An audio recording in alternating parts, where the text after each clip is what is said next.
Hello.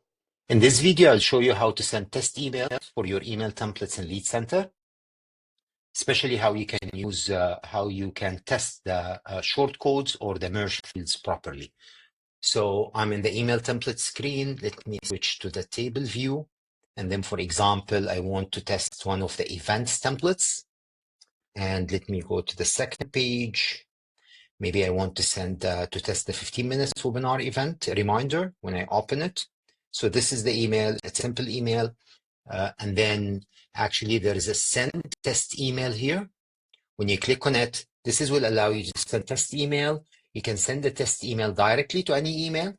But the thing is that when you send to an email, the shortcodes will not populate. If you want the shortcodes to populate during the test, you can click send to contact, and then you can search for contact and make sure to select a contact that has an email.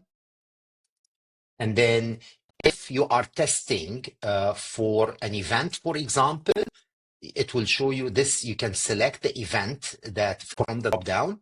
But if the contact is not registered in any event, this message will show this contact is not registered for any event. Please add them to an event before sending test email to ensure event shortcodes populate correctly.